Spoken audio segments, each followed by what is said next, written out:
Conventional wisdom says that sedans are dead in America and crossovers are the future for the automotive world.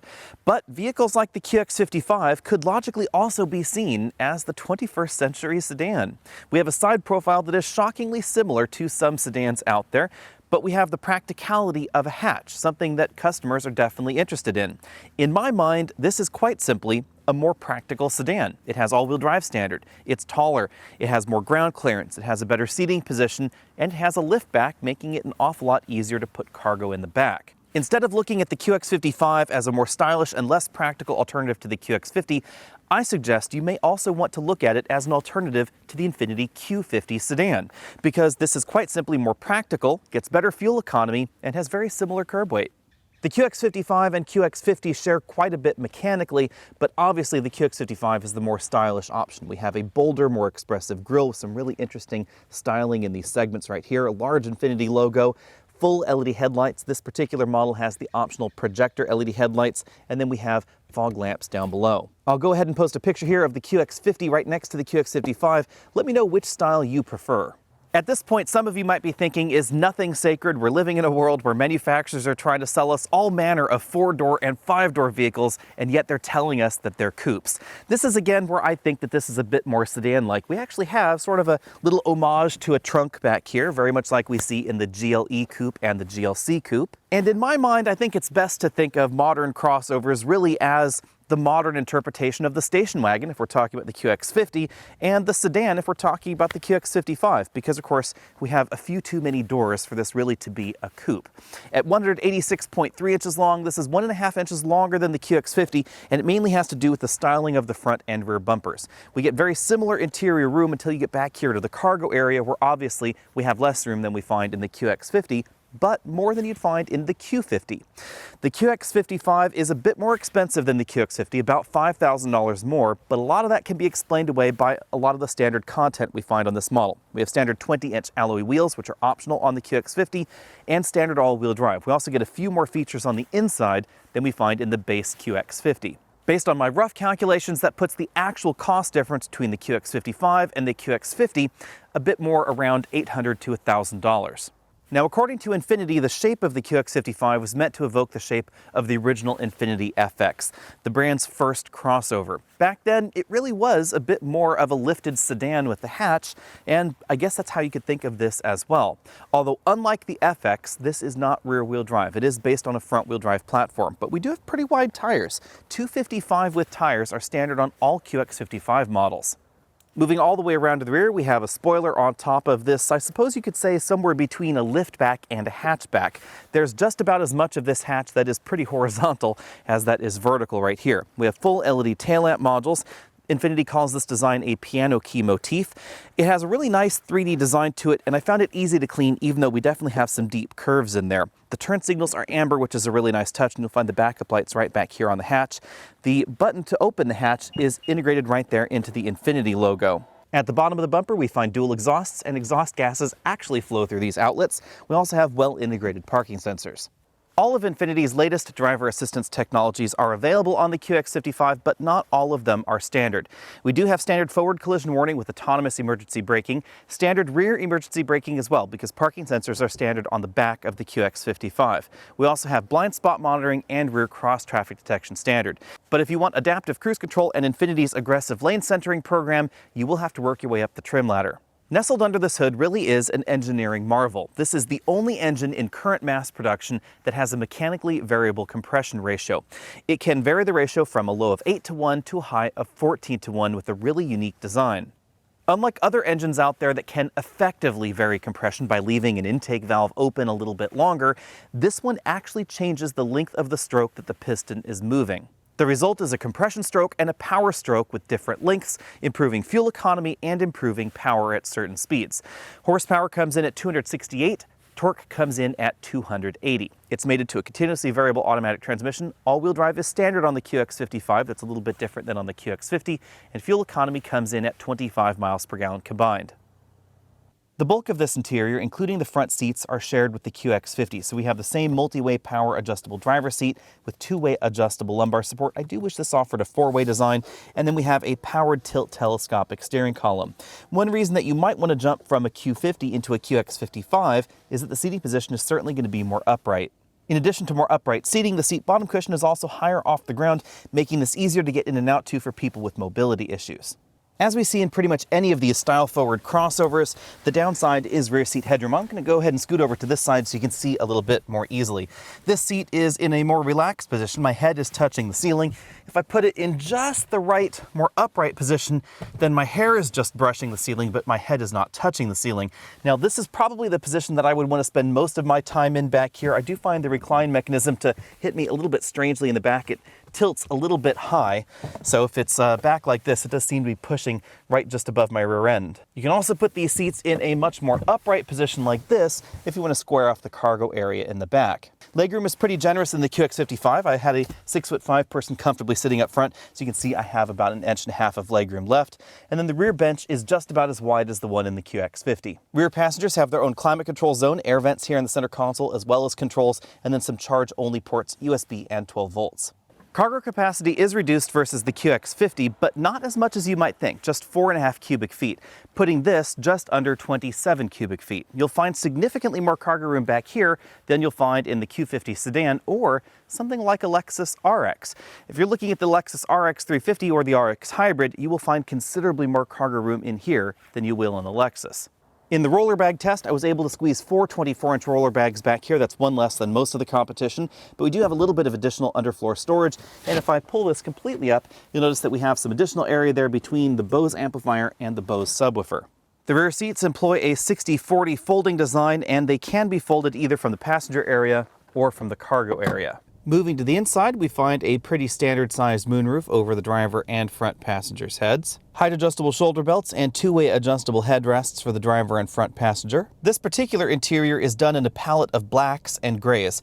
I have to say that I think this interior looks best in the last Q50 that I drove. You can check that out on the channel. It had a much more attractive sort of navy blue and brown interior theme. The upholstery in the seat back and bottom cushions is perforated because these seats are both heated and ventilated. And as you can see, these seats are upholstered in a combination of leather and imitation suede fabric. We have that going down the side of that seat back bolster. Moving over to the front doors, we have a band of real wood trim that stretches across the doors, over to the dashboard, and then across the dash. You can see that this vehicle has the Bose premium audio system, a lot of soft touch materials going on the upper section of the door, and then a few hard plastics lower on the door, just as you'd expect in a vehicle in this price category. As with this vehicle's mechanical systems, the bulk of this interior is shared with the QX50. So we have the same general dashboard design, again with that wood strip running right there across the top. A lot of stitched materials going on. We have a stitched upper section of the dashboard, and then the stitching continues around the infotainment systems down towards the center console. On the passenger side, we have a slot-style glove compartment. I was not able to fit a 10-inch tablet computer inside.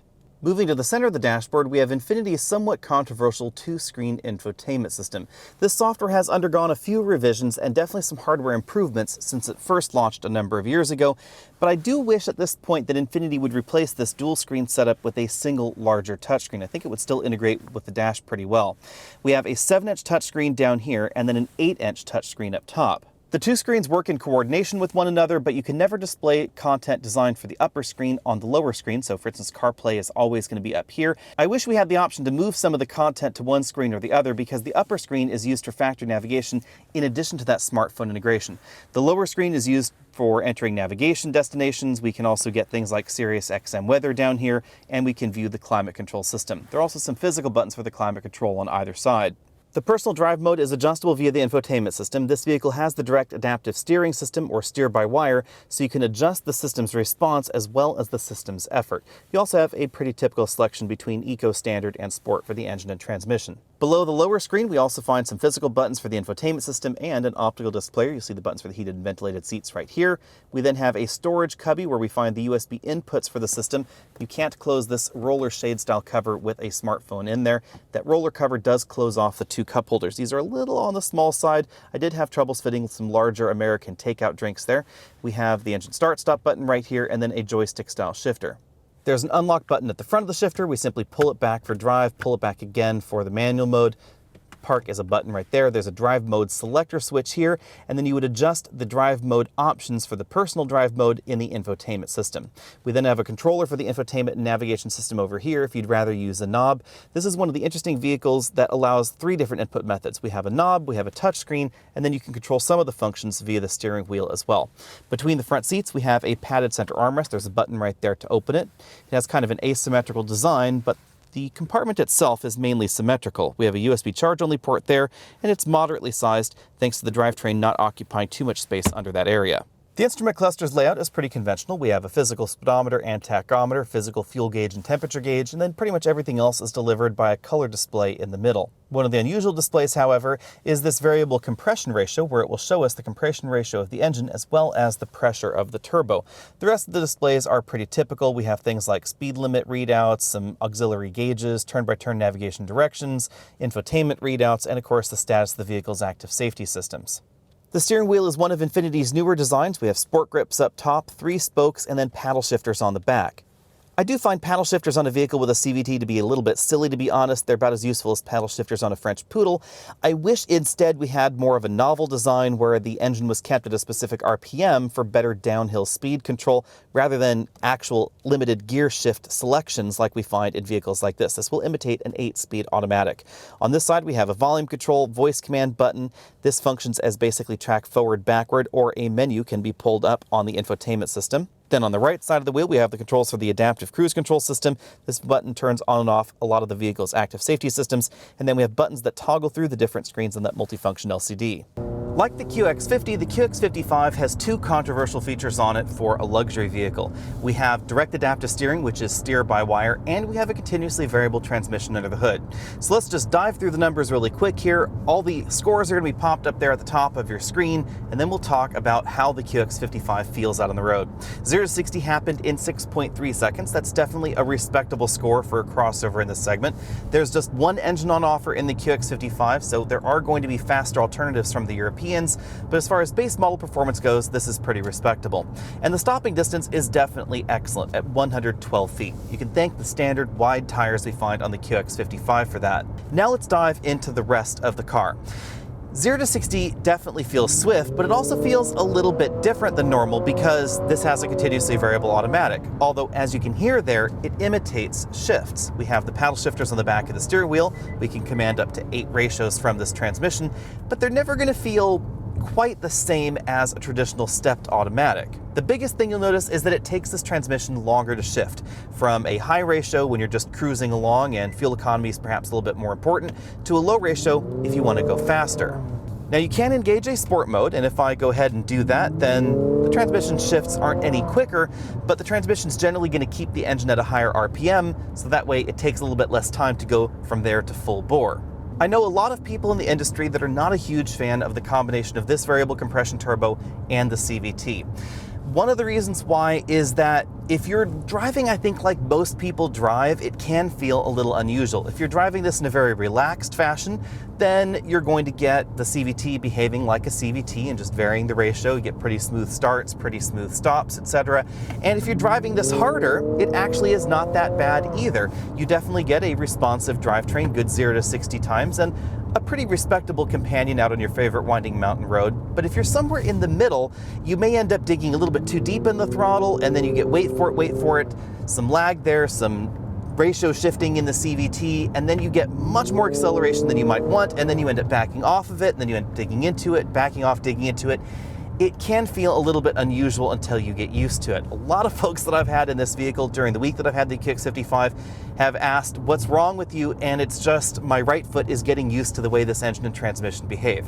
And after a few days, I've definitely gotten used to it, but I have to admit, it's certainly not my preference.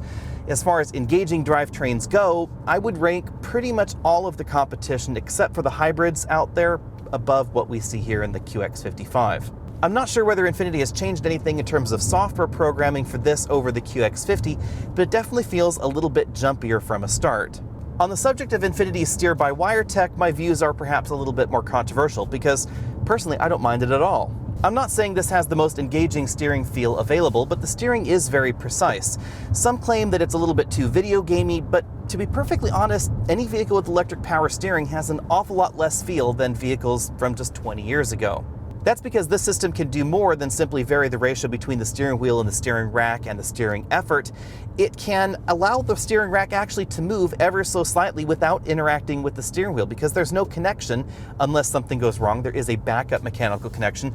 The steering rack and the front wheels can actually move a little bit without the steering wheel jittering at all, and you'll really notice that out on rougher roads. The tricky thing, of course, is that some folks don't like that feel. They want something that's a bit more traditional, and honestly, that's really a personal preference. Either you like it or you don't. Honestly, the CVT is going to be more controversial for the QX55 than the direct adaptive steering system.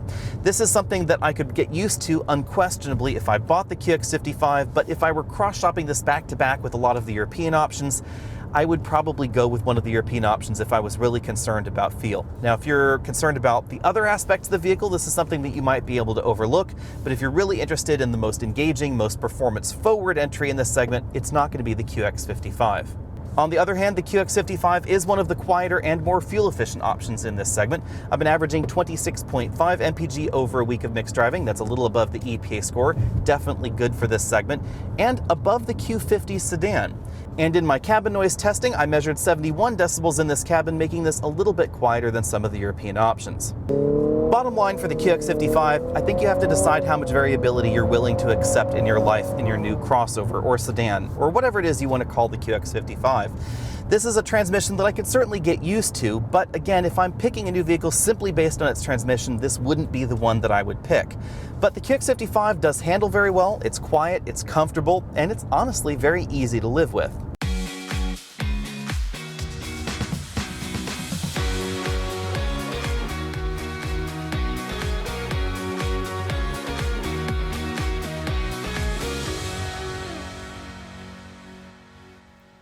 Coupe-ified crossovers seem all the rage. Infiniti has one, BMW has one, Mercedes has a whole bunch of them, and we're starting to see more and more from a variety of different auto manufacturers. But when I really started thinking about it this week, I think that what we're really seeing is the sedan morphing into a different form. Because when you look at the side profile of something like the QX55 or the Mercedes-Benz crossover coupes, we have a tiny little vestigial trunk, and the shape is honestly more sedan than coupe. I know a lot of folks think that a trunk needs to be a notchback, very horizontal trunk lid, but think back in history. Sedans have not always had a separate box for a cargo area. In fact, the very first sedans were just sort of crossover shaped, to be perfectly honest. They were relatively high off the ground, they were very big and boxy, and then they had a long hood up front. I think what we're starting to see in the 21st century auto market is a re-envisioning and a reimagining of what a sedan and perhaps a hatchback or a station wagon could be. The QX50 being the more practical hatchback variant of the QX55, which is the sort of style-forward sedan variant. That extra style will cost you more, $46,500 versus $38,050 for the base version of the QX50. But remember that we get more standard equipment in the QX55 and we get standard all-wheel drive. So the actual cost difference between these two vehicles is round about $3,000. Let me know what you think about that down there in the comment section below. Is the QX55 a compromised crossover, or is it a very practical sedan? With that in mind, let's talk about the QX55 versus the Q50 sedan. This is the Infiniti theoretically targeted at the BMW 3 Series and the Mercedes-Benz C-Class. Now the Q50 is a little bit larger than average in this segment. It really is more of a half step between the average compact luxury sedan and the average mid-sized luxury sedan. But when you start taking a look at the figures, the QX55 makes a reasonable argument for itself. We have just about the same kind of legroom, we get a little bit less headroom in the back, but we get double the cargo space, and we get more than double the cargo practicality, to be honest.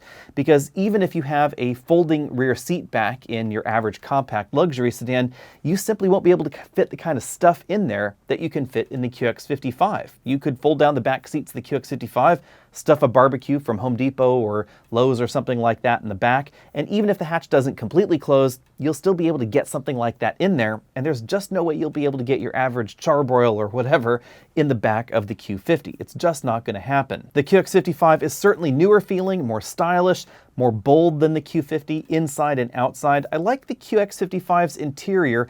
I don't think that it's quite the same level of refinement that we find in some of the European competition, but versus the Q50, it definitely feels newer, especially if we're taking a look at the top-end trims. The infotainment system is largely the same between these two vehicles. The seats are relatively similar as well. Although there are a number of front-wheel drive vehicles that you might want to compare the Q50 or the QX55 against, keep in mind the Q50 is rear-wheel drive, so in this comparison it is certainly going to be the one that's more fun. It's also going to be faster thanks to its standard twin-turbo V6 engine lineup.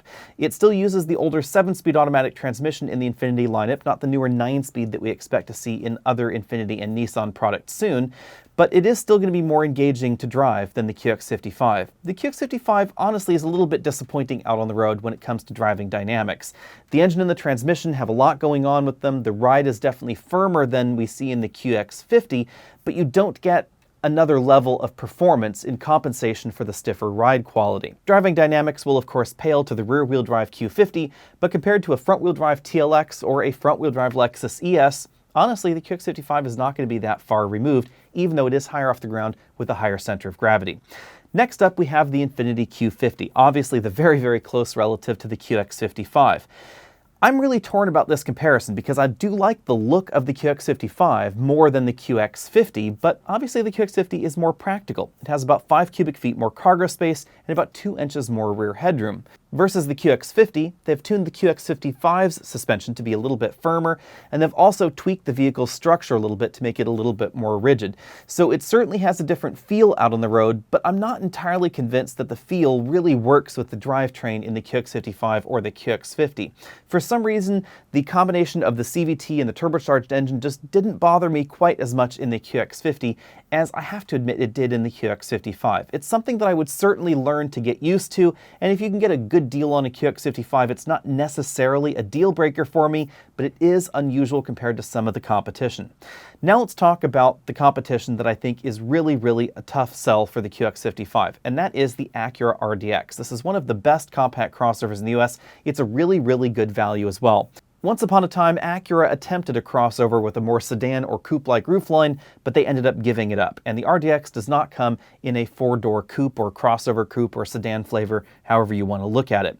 The RDX is, however, less expensive at $40,400 with all-wheel drive. It's going to be a little bit less expensive if you simply want the front-wheel drive model. Now, comparably equipped, it's going to be a little bit closer to the QX55's base price, but still a little bit less expensive, right around $43,300 to $43,500, depending on exactly how you want to compare option to option. Now, the RDX is certainly more fun. It's one of the few vehicles that is front-wheel drive based in this segment, but has a torque vectoring rear axle, and can actually send a majority of engine power to the rear axle. That's Acura's super handling all-wheel drive system. The 10-speed automatic not only has a really aggressive starting ratio to give you really good acceleration off the line, but it also has a pretty tall final gear, giving you relatively good fuel economy, although it's still going to be 1 to 2 miles per gallon lower than the QX55. Handling is excellent in the RDX, whether we're talking about the front-wheel drive model or especially the super handling all-wheel drive model. You will certainly notice that if you drive these back to back. The RDX, like other Acura vehicles with super handling all-wheel drive, if you're driving it aggressively, can actually get a little bit of rear-end rotation that you just can't get in a traditional front-wheel drive-based all-wheel drive system. On the downside, I dislike Acura's infotainment system. The controller is hard to use and the software is not quite as well baked as some of the competition, and the Hunt and Peck shifter is not exactly my preference. I like the shifter in the QX55. I also think Infiniti's interior is a little bit more refined and the styling is a little bit more my taste, excluding the 2-screen infotainment system. I wish that Infiniti would just merge those two systems together and give us one big screen, even if it was still using the exact same software package, if they just smushed it into one screen in a single housing in the dash. I think that would look a little bit better. But the interior parts quality in the QX55 is a bit more consistent, from the way the dashboard materials are laid out, the dashboard materials, the door materials, the seat materials, how everything blends together is a little bit more cohesive in the QX55. But the RDX is more fun. It's also going to be a little bit less expensive. And as a result, I have to say, if I were shopping in this segment, especially at this end of the segment, excluding some of those more expensive European options, I would probably get the Acura RDX. I would be willing to give up 1 to 2 miles per gallon for the extra fun of the torque vectoring all-wheel drive system, and honestly the more engaging feel of the 10-speed automatic transmission that we find in that vehicle. Let me know what you think about all that down there in the comment section below. The QX55 is at its heart a styling statement, so if you love the style and you're not terribly concerned about driving dynamics, you're just using it for daily commuting or your average uses that you would use a luxury sedan or luxury crossover for, then the QX55 is going to be just fine. But if I was looking for a vehicle in this segment and I wanted that next level of fun, a little bit more engagement, a little bit more just connection with the vehicle, I would get the Acura RDX.